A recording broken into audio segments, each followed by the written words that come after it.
Trump claims to have absolute power. President Obama endorses Joe Biden. And Florida deems the WWE essential business amid the coronavirus pandemic. Today on the Diamond K Show.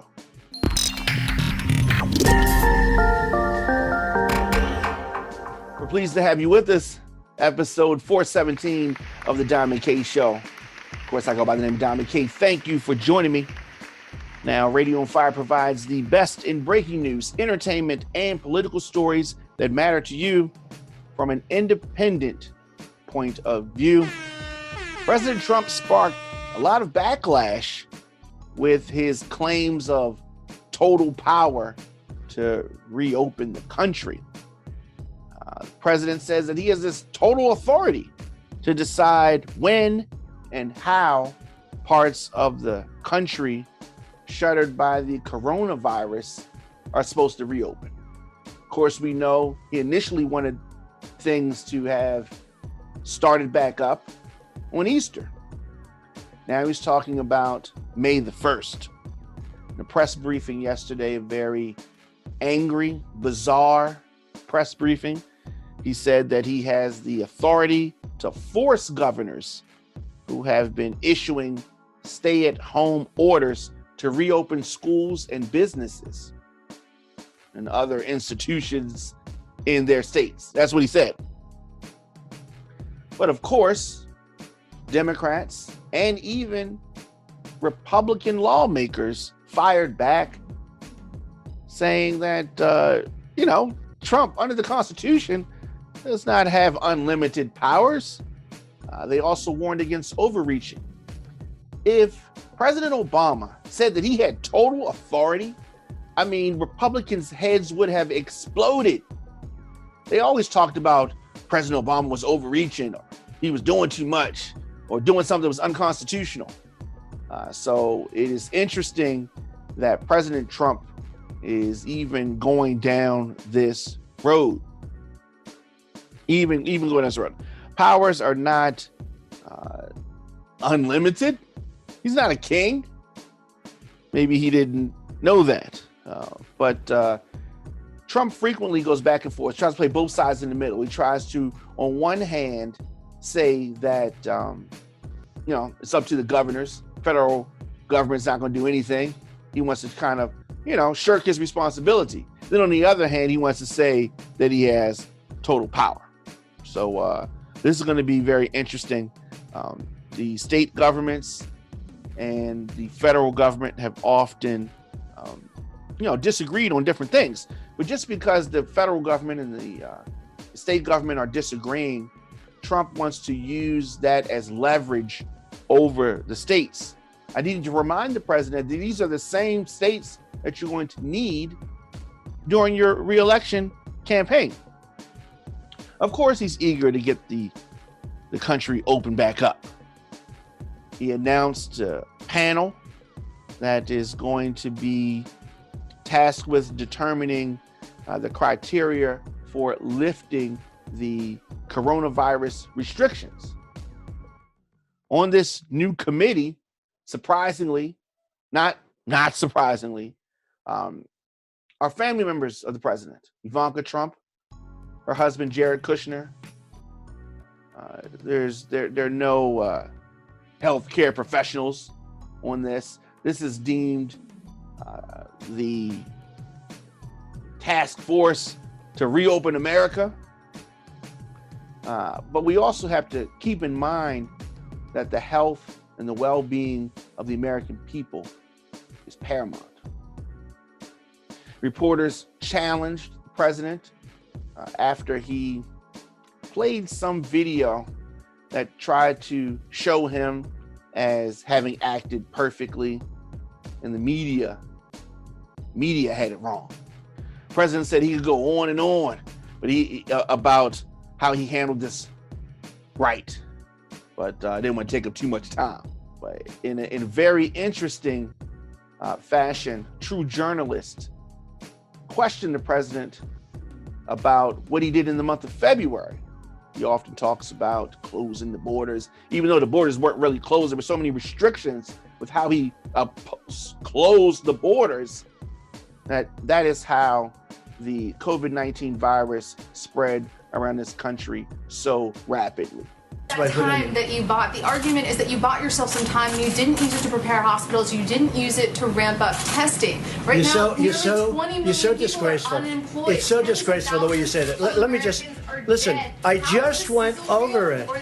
COVID-19, the virus is infected this country like a virus would infect your computer after you were online watching porn without any antivirus software. It's how deeply embedded this virus is in this country. And because President Trump did not act swiftly and decisively, and there were so many backdoor angles where people could come into this country was not safe in January when he allegedly, supposedly overblows his travel ban or his ban with China. This journalist asked Trump and pushed back about what he did in February. Trump did not have any answers for her whatsoever. To make people I just went over in an unprecedented crisis. Nobody thought we should do it. And when I did it... But what did you do with the time that you bought? You know what we did? The month of February. That we did? Was a gap. What do you do? Month of February. What do you do when you have no case in the whole United States? You had cases when in February. Excuse me, you reported it. 0 cases, 0 deaths on January 17th. January. February, the entire January. month of February. I said in January. Your video has a complete gap. On January 30th. What did your administration do in February with the time that your travel ban bought A lot. What? A lot. And in fact, we'll give you a list. What we did, in fact, part of it was up there. Trump is going to have to answer for his lack of action with regards to the coronavirus pandemic. I hope that Americans remember this November the 3rd. That's when they'll have the opportunity to really let their voices be heard. It is absolutely categorically not true that a president has complete and unchecked authority to override a state's decision. He does not have that. President Trump has gone off the rails, and he's been off the rails. But the longer he's president, the longer he's been in office, the more visible his mental state is to the people. You're listening to the John McKay Show here on Radio on Fire. Take a quick break, and we'll be back after this.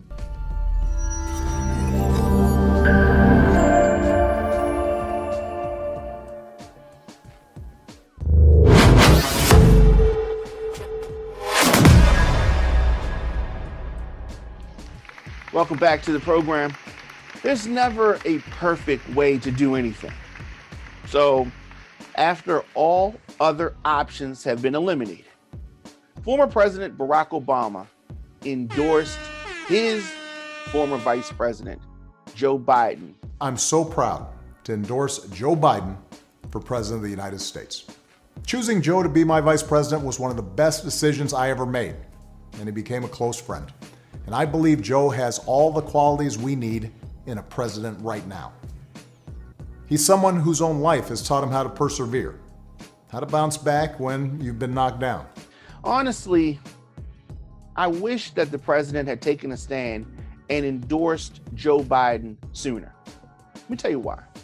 I know that he's running a risk with putting his thumbs on the scale, or running a risk that whoever he endorsed did not actually win. But in the age of Trump, we need decisive action. I think that if some Democrats had their feathers ruffled because President Obama endorsed Joe Biden early, then so be it. There's no surprise that he endorsed him. We knew that this was going to happen.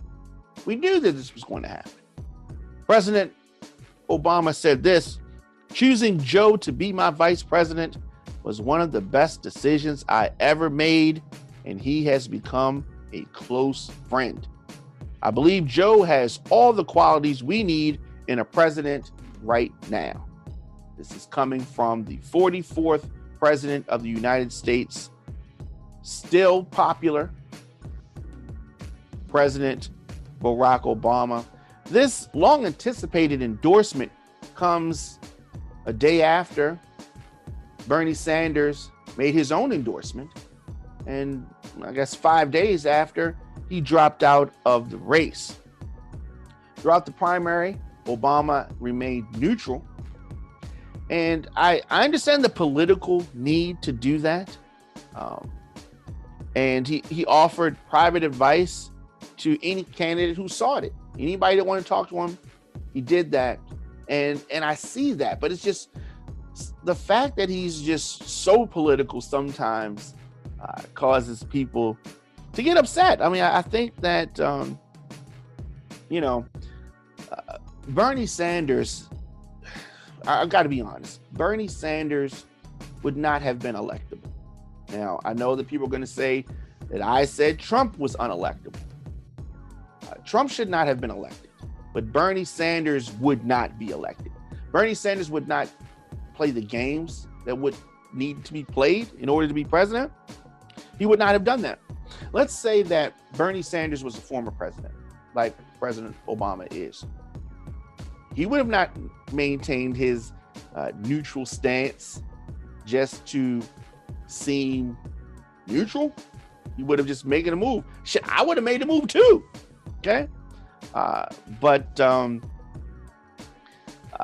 the endorsements, 2 big endorsements for Joe Biden, come as a welcome relief to the Biden campaign. He's now on a very important quest to unify the Democratic Party, something that Hillary Clinton was unable to do.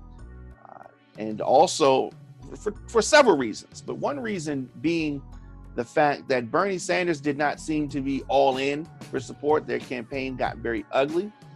In addition to the fact that Hillary Clinton, who started out very progressive, actually became establishment, and the progressive wing of the Democratic Party loathes establishment. Loathes that. So many people now are going to, and I've seen people do it online, try to blame President Obama or blame other Democrats who dropped out of the race before Bernie Sanders as the cause of his defeat. He was defeated and lost this second attempt to become president because he ran a better campaign in 2016 than he did in 2020. And ultimately, to become president, a lot of things are needed, and I just don't think that Bernie Sanders was the right one for the job. Let me know your thoughts in the comment section. Instagram, Facebook, Twitter, at The Diamond K Show, at Radio on Fire. So, I don't even know how to describe this next story other than to just dive into it. A Virginia pastor who defiantly held church service amid the COVID-19 pandemic got an end of biblical proportions. He was happy to be controversial. He was happy to be in violation of safety protocols and had, as he said, way more than 10 people at his church. He vowed to keep that church open unless he was in jail or in the hospital. He said, "I'm essential," and added that he was a preacher. He talks to God. On Easter Sunday, his church said with an exceedingly sorrowful and heavy heart, they announced that the pastor had died a week after being diagnosed with the COVID-19 virus. His wife is ill. She has COVID-19. Church members offered prayers and their thoughts. The daughter, she said that her father initially dismissed his symptoms because he has a condition that often led to fevers and infections. Now, she was telling everybody to to stay home. It's become very real. It's hit her close to home. Father is gone and mother is sick from this coronavirus that they claimed was no big deal. In Virginia, she talked about, this is the daughter talking about her parents' diagnosis. She begs people to understand the severity and seriousness of this. It's not just about us. It's about everyone around us. And I really encourage religious leaders to understand this. A virus knows no bounds. It doesn't respect any borders, doesn't respect any religions. It doesn't respect any places of worship, any of that. If one person in your flock has it, he or she can pass it on to many others and it can spread throughout, right? So it's unfortunate that this pastor, Bishop Gerald Glenn, the New Deliverance Evangelistic Church, had to pass away in this fashion.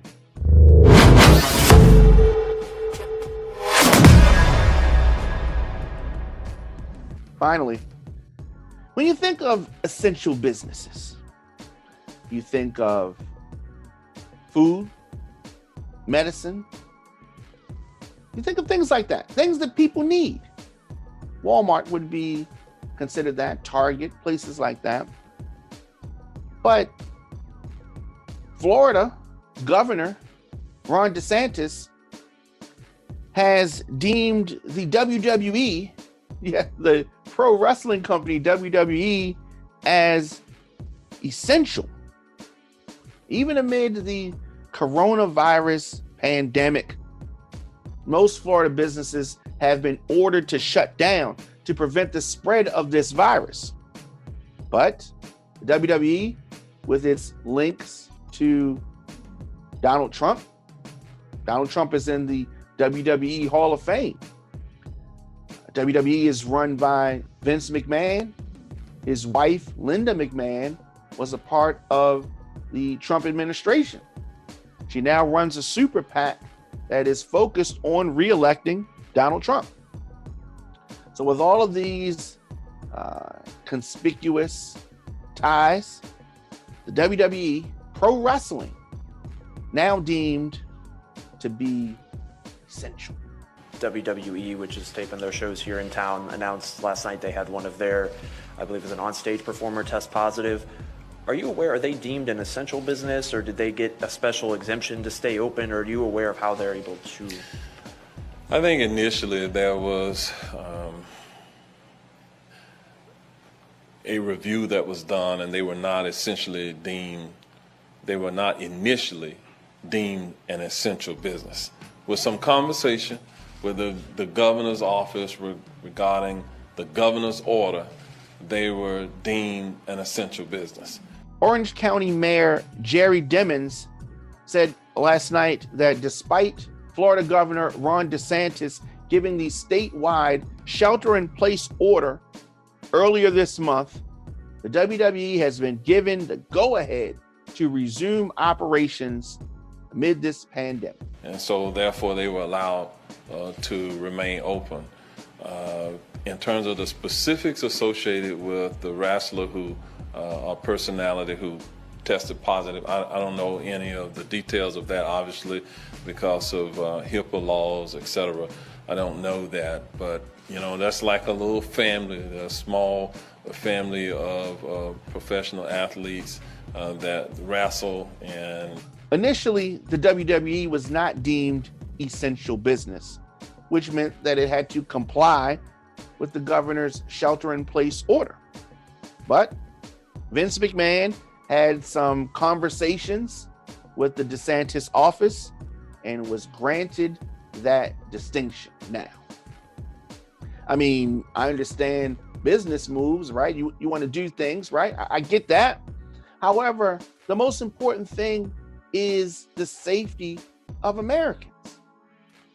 And while I am a pro wrestling fan, I have often criticized Vince McMahon and some of his methods and actions. And it does not seem like he's valuing the health and safety of his wrestlers and his production team. A member of the WWE staff has, at least one member, has coronavirus, is sick. But they've had these conversations, and Trump has a close relationship with DeSantis and with the McMahon family. And a memo from the DeSantis office dated April the 9th said that essential workers in Florida included, check this out, employees at a professional sports league and media production with a national audience, including athletes, entertainers, production team, executive team, media team, and any others necessary to facilitate, including services supporting, such as production, only if the location is closed to the general public. So yesterday they resumed shows from their broadcast facility. It is not open to the public, only to the staff and the athletes. A memo dated the same day said that McMahon's pro-Trump super PAC announced a $26.6 million investment in TV ads and buys set to run in this fall in the battleground states of Florida and North Carolina to help elect President Trump. So the WWE is deemed essential. WWE is deemed essential. Even during these times, even as the company is moving forward with this production, as I said, a wrestler has already tested positive for COVID-19. They say that, this is WWE, said in a statement that we believe that this matter is low risk to the WWE talent and staff, as the individual and a roommate became symptomatic in the days following exposure. Two people working in acute health care on the evening of March the 26th, after WWE's TV production closed and the set was already complete. The company said that those two individuals have made a complete recovery. So the company faced criticism for holding wrestling events during this pandemic, even while doing so in an empty arena, because you still are exposing the production crew and the wrestlers. It's hard. It's very hard to argue that pro wrestling is essential activity. Doesn't pass the smell test. Doesn't make sense. But then when you look at all of the corruption between the WWE and President Trump, a acolyte, a follower like Governor Ron DeSantis, there's no surprise there, right? Radio on Fire provides the best in breaking news, entertainment, sports, and political stories that matter to you from an independent point of view. To get all show archives and other exclusive content, become a member today. RadioOnFire.com/join. Radio on Fire gives you original reporting and trusted news and content with perspective that you won't find anywhere else. These are fascinating times that we live in, and whether it's politics, social issues, entertainment, or breaking news, I'm going to give it to you, give you my thoughts and my views on that, honestly. Because, let's be honest, mainstream media tends to spin stories. Whether they have all the facts or not, they're going to give you things that are in their best interests. Here at Radio on Fire, I'm going to give you the facts and give you the truth. Join me daily as I break these things down. You can hear the program on Spotify, Stitcher Radio, SoundCloud, Libsyn, Facebook. Just search The Diamond K Show or subscribe to us on YouTube.com/The DJ Diamond K. See you tomorrow.